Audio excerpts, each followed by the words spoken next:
So how do you master the breathing, and how do you know that it's being effective? Think of your lungs as a muscle that can be trained. That's why we do cardio endurance. We're really trying to train our lungs and our cardiovascular system.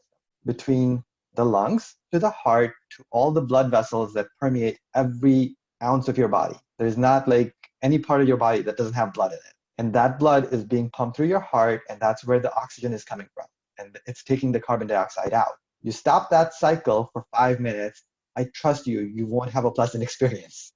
So that's where really it's about training your cardiovascular system to handle that stress, to say, hey, can I increase the oxygen consumption? How do I do that? Is by alternating between taking lots of deep breaths in through the nose, out through the mouth.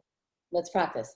I'm going to take you through a full 30-second round. So the first thing you're going to do is think about your lungs as an elastic muscle.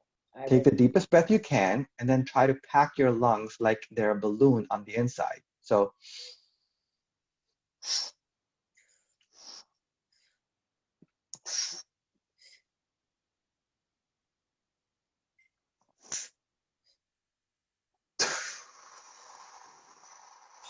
then the next step is to deflate that balloon all the way, where you take out all the air as much as you can. So what is the maximum expansion and what is the minimum expansion that your lungs are capable of? You're breathing out till all the air is gone in your lungs. Okay, we're going to practice it. Ready?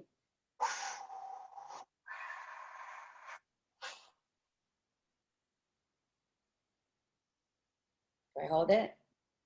Once all the air is out of your lungs, you'll no longer be able to talk because there's no air to exhale. Okay. So you literally lose the ability to talk, thinking of your lungs like a balloon. Okay. And how long do you do that? Once or twice. Okay. And then you take 30 deep breaths. So basically, then you're trying to think about your blood vessels, right? The more oxygen or the deep breathing you take, you're basically trying to oxygenate your blood as much. And if you keep taking lots of it over a very short period of time, push your body to its maximum oxygenation state. And can you give me an example of that?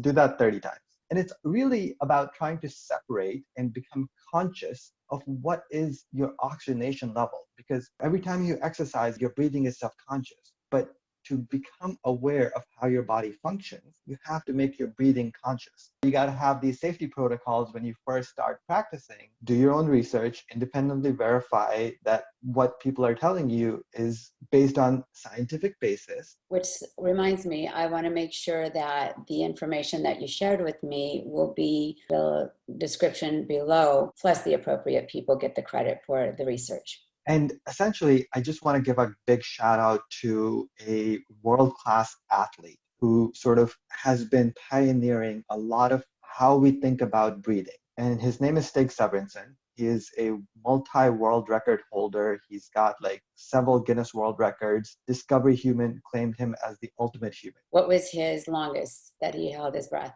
20 plus minutes. Yeah, I thought that brain needs the oxygen. So how can he not get brain damage from that? But that's the thing. He's like one of the smartest people on the planet.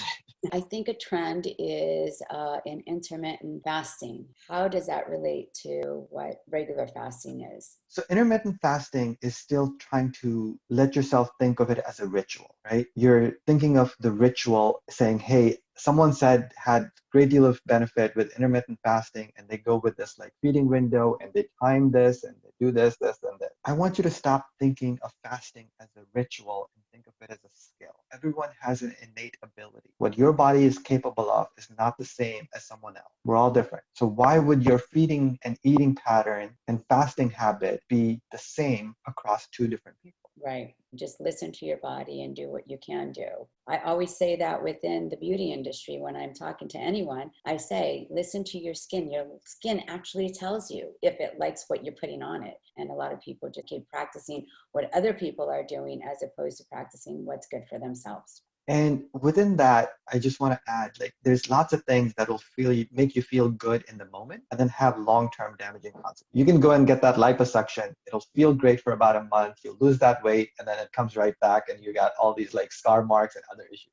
Okay, that was a choice you made. It had long-term consequences, but felt good, immediate, instant gratification, the society that we live in. But for the long-term gains, you have to think about the source and the cause and the effect. If you want to have long-term gains, you got to play the long game. And that may not feel good in the beginning, but it will feel good in the long term. And fasting is just like that. And realistically, when they did do the fasting, it was for health reasons more than a sacrifice, wasn't it? Initially, it was about self-improvement. If you are healthy or if you are sick.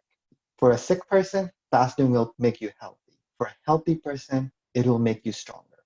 I'm all for that. So what can they expect to experience? What are the symptoms that they will go through? Just so if somebody does try to fast and start the program, so they know what to expect. Go to part 6 of this interview to learn the 3 phases your body goes through while fasting.